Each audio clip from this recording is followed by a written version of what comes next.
Welcome back to the Deep Dive. So today we're opening up a set of source documents that, honestly, they read less like a typical intelligence brief and much more like a tactical masterclass in data science. This isn't just about, high-stakes espionage. It's really about the ingenious application of algorithmic rigor. Right, the kind of rigor you'd see at a place like Google where they're managing information for, what, billions of users? Exactly. And now that same thinking is being aimed at dissecting and trying to defeat a global hostile network. That framing it's exactly right. We're analyzing a very detailed methodological overview. It's known as Demo D96. Demo D96, okay. And this documentation, it comes from an IRS whistleblower named R.J. Aguar. But what really elevates this, beyond a standard disclosure is the unique background of the man himself. Tell us about that. Well, R.J. Aguar isn't just a recognized political refugee with protected person status. He's also a former Google search ranking engineer. Ah, so there's the connection. There's the connection. He is applying these incredibly sophisticated optimization techniques from Silicon Valley directly to the world of intelligence disclosure. And the mission here is, it's truly audacious. He's trying to optimize the systematic exposure of this network. A network, he says, is engaged in, well, everything. Massive tax evasion, terrorism financing, all the way to very serious human rights abuses. And it's all based on data that was leaked from a Venezuelan intelligence database. Yep.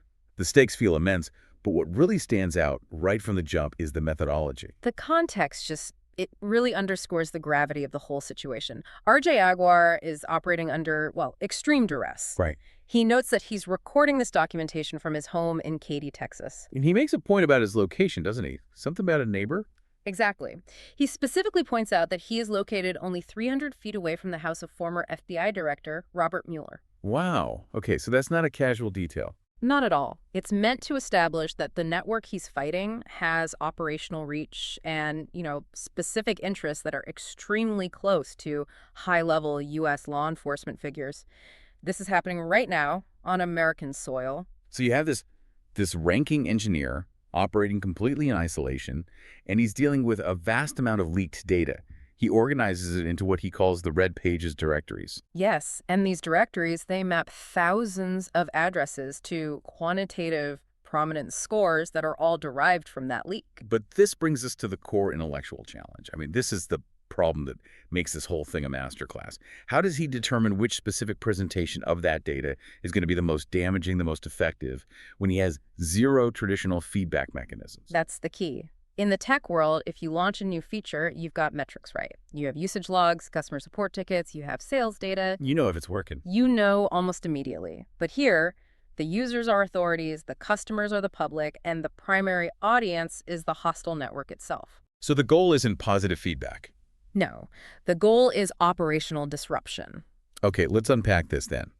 How do you tune a critical, high-stakes algorithm when your testing environment is hostile and all the traditional inputs for success are just completely missing? That question is really the driving force behind this entire document, Demo D96. Yeah. We should probably begin with the foundation here, which is the directories themselves. Right. R.J. Aguar calls them the Red Pages. He's clearly drawing on the historic and thematic connotations of the Communist Party of China's influence.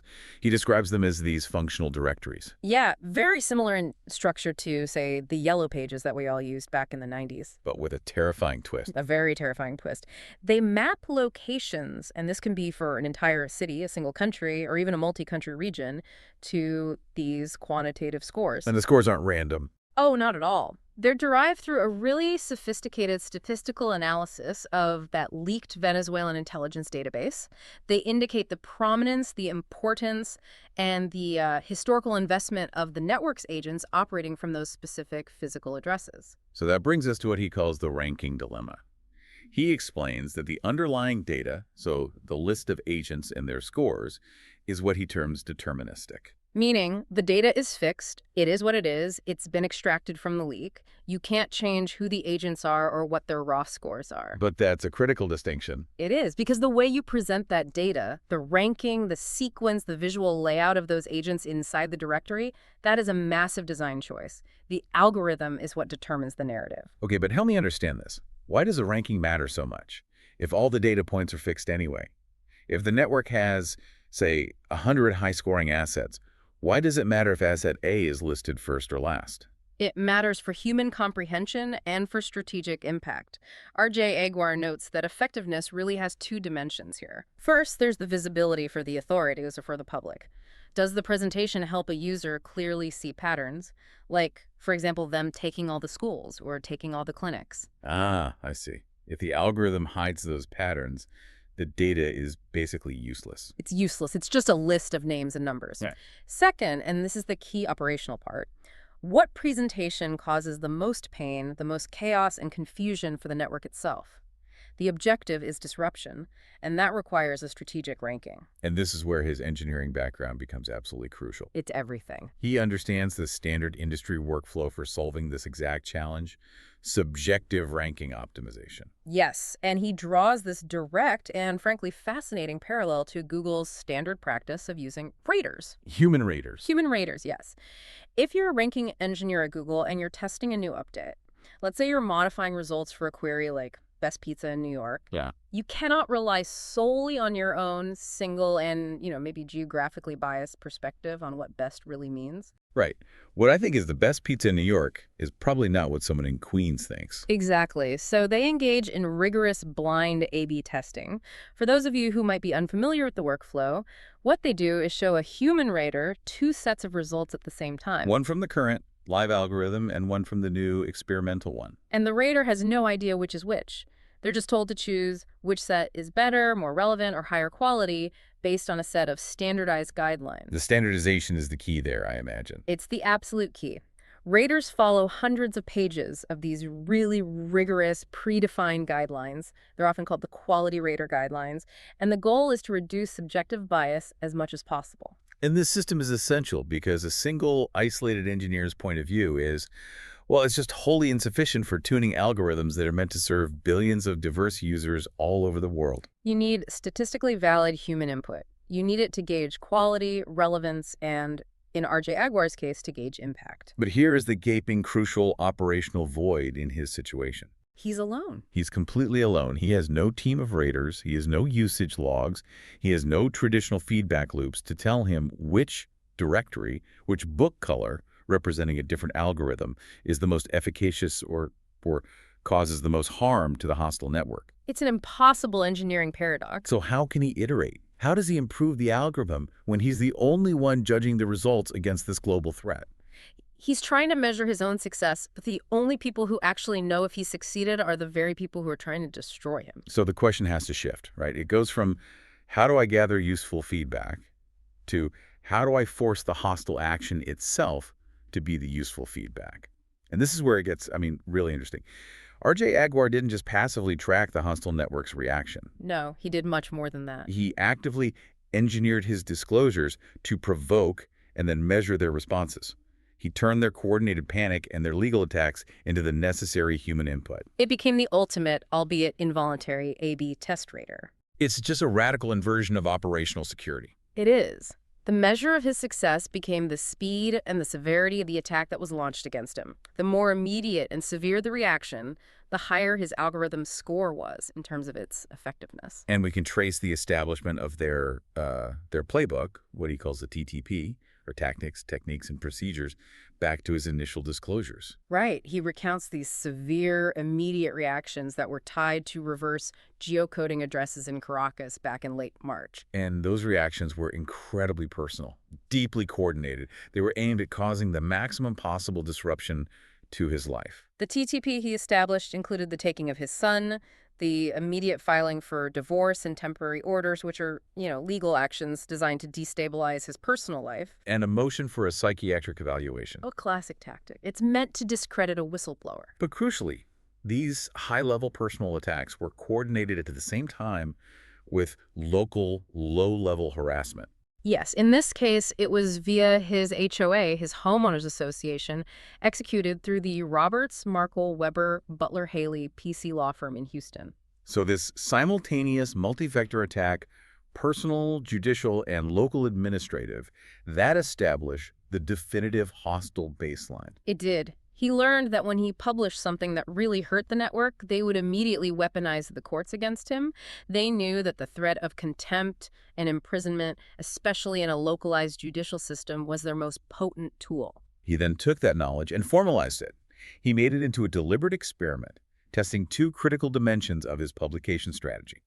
Let's start with dimension 1, geographic targeting. The Beijing test. The Beijing test. He published a directory focused solely on Beijing, using his standard initial ranking algorithm, what he calls the Red Book. And the goal. He wanted to see if proximity to a known center of power, in this case China, would generate a stronger reaction than a non-strategic location. The result was Instantaneous. Almost. The very next day, a motion for sanctions was filed against him in the 387th court.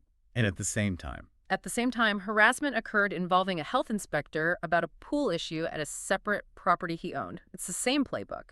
Court action plus a personal or administrative distraction.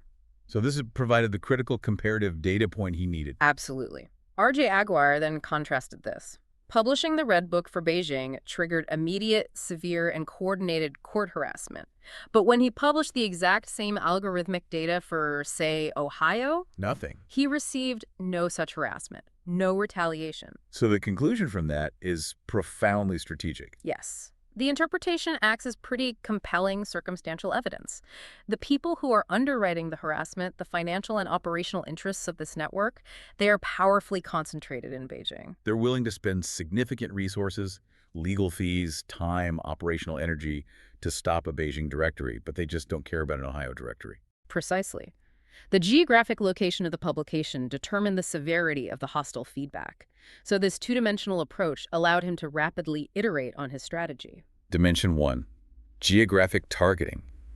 Pinpointing the centers of power, identifying who was financially underwriting these immediate and very expensive harassment campaigns. And Dimension 2, algorithmic variation. This was to determine which method of actually ranking the data created the most operational panic and harm to the network. He was essentially forcing them to tell him which of his directories was the most threatening to their ongoing operations. It's a remarkable piece of counterintelligence. He transformed the A/B testing model into a weapon. He forced the hostile network to become the most motivated, if involuntary, human raider he could possibly find. It allows him to confirm, with a statistical certainty that's driven by operational results, whether his data structure is having the intended strategic impact. It really takes the guesswork out of intelligence targeting. But I have to ask, isn't relying on hostile reaction inherently dangerous, or maybe even unreliable? How does he account for the possibility that some of this is just, a common civil dispute, or that the harassment is just a coincidence? That's a fair question, and it's where the coordination and the specific timing that TTP become key. He established a baseline response that involves a unique combination of 5 different vectors, right? Personal, legal, local, financial, and they all activate within hours of a specific type of publication. So the fact that this same complex and costly pattern repeats itself only after the release of strategically significant directories like Beijing or, as we'll see later, Syria, that acts as the statistical proof. It proves that the actions are not coincidental. They're not coincidental civil litigation. It's a centrally coordinated attack designed to overwhelm him and stop the disclosure. And if the same pattern didn't happen after he published the Ohio directory, well, that confirms the system is measuring hostile significance, not just random legal noise. Fascinating. So the specificity of the counterattack validates the specificity of the algorithm. So, with that hostile TTP established as a reliable signal, R.J. Aguirre focused intensively on Dimension 2, algorithmic variation. Right. He detailed this iterative process of creating different algorithms, and he symbolized them by using different colored books. The Red Book was his initial version. Then he created the Black Book, which was an improved version. Can you elaborate on that a bit? How did the Black Book improve on the Red Book? What does that algorithmic iteration actually prioritize? So the initial algorithms, both red and black, they used statistical metrics to identify prominence, but they still had to rely on human-readable addresses. The Black Book likely prioritized factors like co-location density, so how many high-scoring agents were clustered within a very small area. Or something like distance from known strategic intelligence bases. Exactly. Things to make the data more immediately actionable for analysts. It was a structural improvement, but it ran into this insurmountable technical and financial bottleneck. And that bottleneck was all about data recall. Ah, the recall hurdle. Okay, so for our listeners who aren't search engineers, can you explain why 100% recall is so vital in intelligence and what exactly was being lost? Sure. Recall, in the simplest terms, is the percentage of all the available relevant data points that you successfully present to the user. So in intelligence, if you have a database of, say, 10,000 compromised locations, but your system can only afford to show 2,000 of them, your recall is only 20%. They're missing 80% of the threat. You're missing 80% of the threat. And R.J. Aguar found that his initial strategy, which relied on turning these raw database coordinates into recognized physical street addresses, a process called reverse geocoding, was just prohibitively expensive. And he put a number on it. He estimated that decoding all the addresses in the database would cost somewhere around $3 million. Right, and as an isolated whistleblower, he just could not bear that cost. So because he couldn't pay to decode every single address, his recall was significantly reduced. The data was there in the leak, but it was essentially locked behind a $3 million paywall. If he couldn't publish the coordinates as readable addresses, he couldn't prove the threat. That's it, exactly. The data was deterministic, but his ability to use that data was limited by his budget. The technical leap he engineered to solve this problem was what he terms the atomic or nuclear algorithm. The nuclear algorithm. And the sheer brilliance of the nuclear algorithm was its decision to just bypass the costly decoding step entirely. It uses raw latitude and longitude coordinates. And that format gives you two immediate key technical advantages. First, 100% recall, because now he could publish every single coordinate available without paying a cent for reverse geocoding. And second, the publication of the data became essentially free. He found a way to publish data that cost $3 million for zero financial outlay. But, and R.J. Aguar recognized this himself, this technical optimization instantly changed his target audience. It did. Raw latitudes and longitudes are not easily actionable for the general public. A regular reader, a citizen, a stay-at-home parent, they wouldn't look at a coordinate and instantly recognize its context or its importance. No. But that format is perfectly optimized for the high-value user, the military and intelligence analyst. As he noted, a military person sees this coordinate and they work with coordinates. That's all they do all day. They're already equipped to handle and prioritize that kind of data. And the anticipated intelligence yield just dramatically increased. Coordinates can reveal specific strategic locations that human-readable addresses might mask or even omit. We're talking military bunkers, facilities that could be used to store chemical weapons, airfields, other critical infrastructure. Locations that are completely invisible if you have to reduce your recall because of cost. So the goal shifted. He had to prove that this new format and this new algorithm was the definitive path to strategic defeat. The ultimate A/B test involved deploying the nuclear algorithm, the raw lat-longs, specifically targeting military conflict zones that surrounded Russia. And this brings us to a fascinating human element. R.J. Aguirre mentions he was watching Netflix. The Queen's Gambit. The Queen's Gambit, right. And he was inspired by the show's focus on strategic thinking to target countries where Russia had military conflicts in the last 20 years.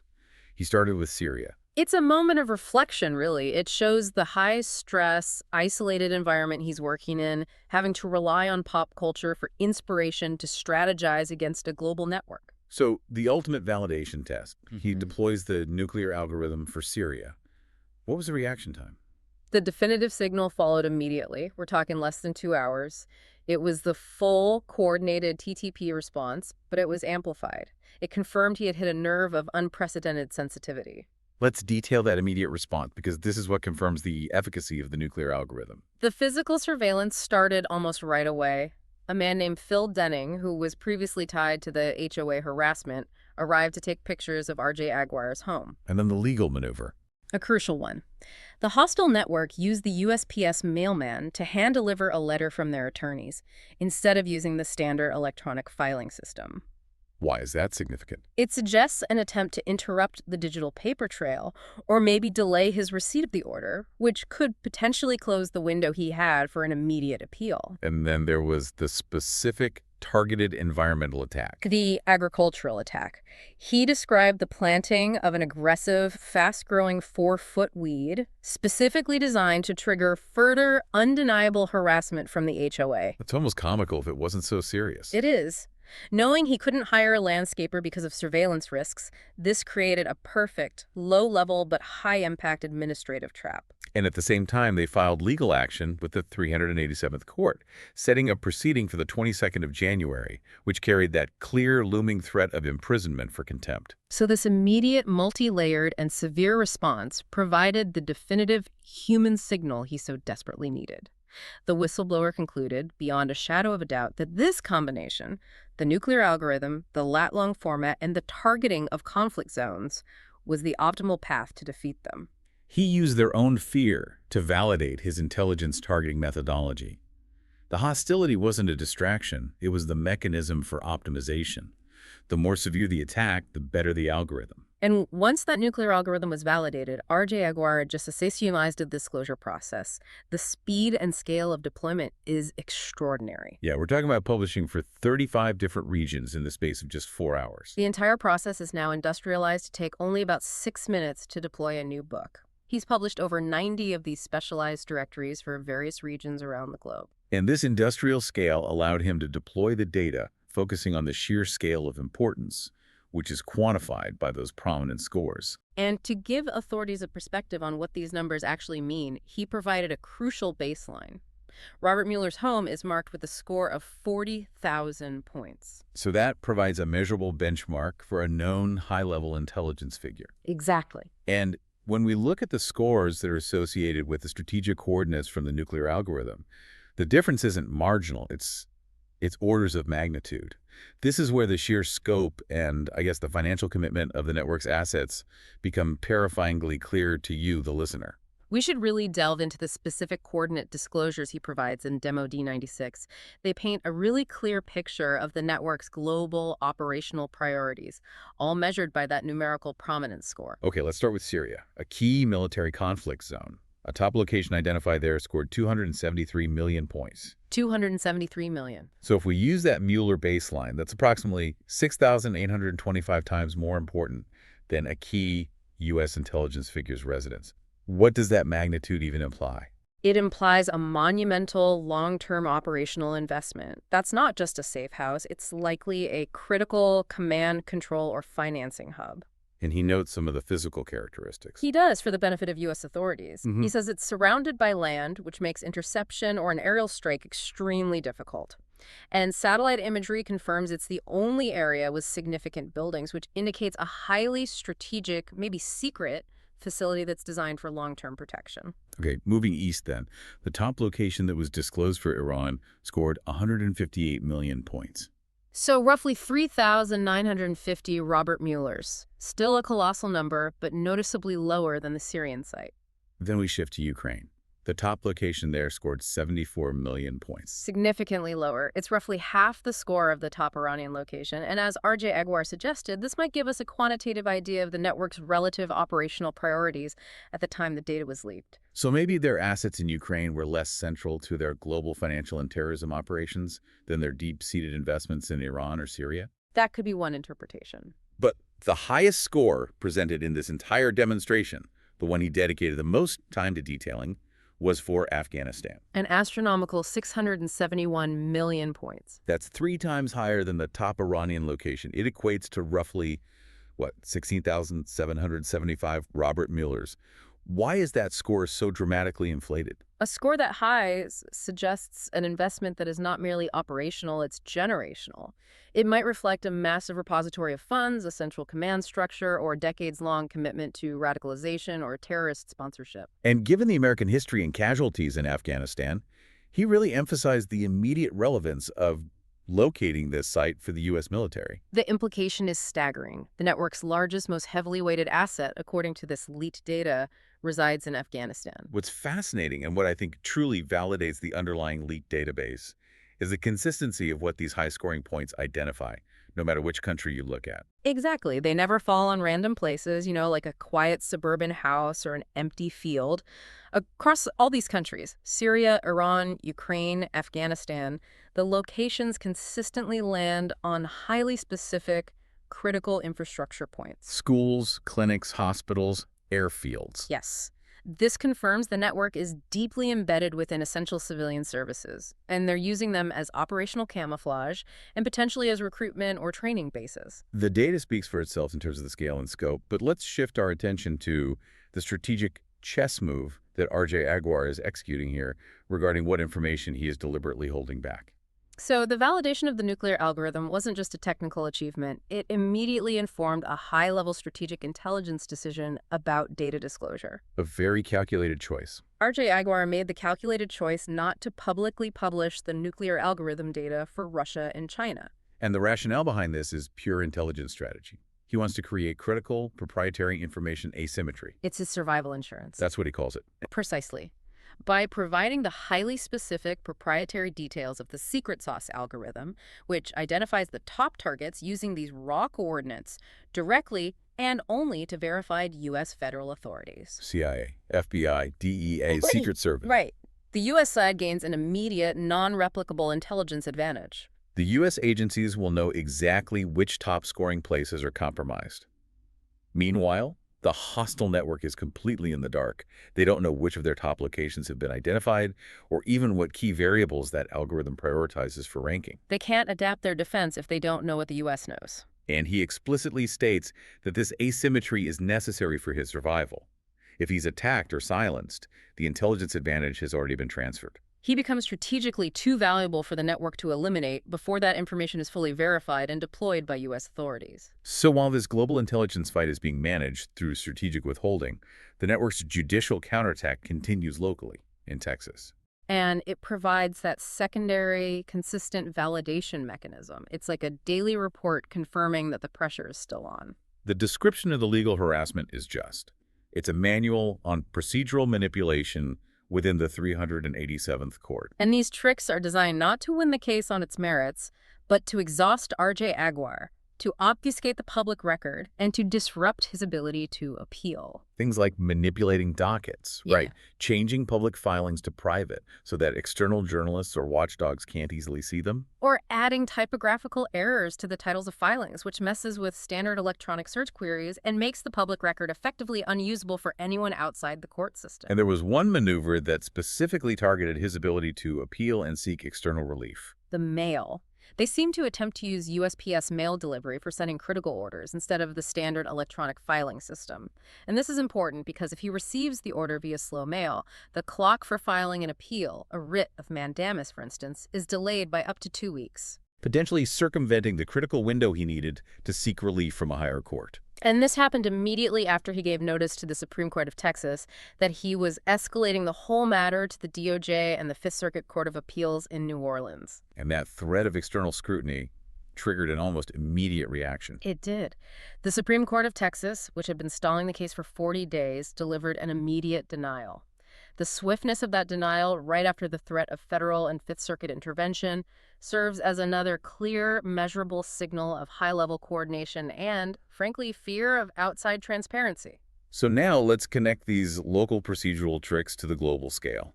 R.J. Aguar's data shows a direct correlation between the network's high scoring points and the bases of UN-categorized terrorist organizations around the world. And the implication he draws from that is both chilling and profound.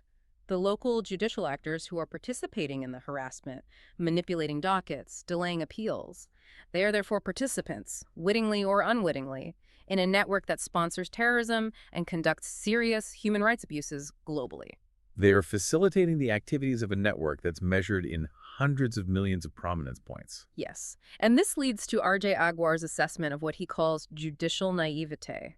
He finds it genuinely difficult to comprehend why these high-level judiciary actors, whom he assumes are more educated and legally prepared than he is, cannot see that their procedural tricks are ultimately irrelevant in the face of this global data. He argues that the case has already escalated far beyond the petty manipulation of the 387th Court or the Texas Supreme Court. It's now a global conversation. It's about serious human rights violations that will ultimately be litigated at the level of international bodies, including the United Nations. The fact that they're focusing on delaying a mail delivery when the integrity of global intelligence is at stake, it just highlights a profound local blindness to the reality of the situation's global reach. They are playing a local game of checkers while the rest of the world is engaged in three-dimensional chess.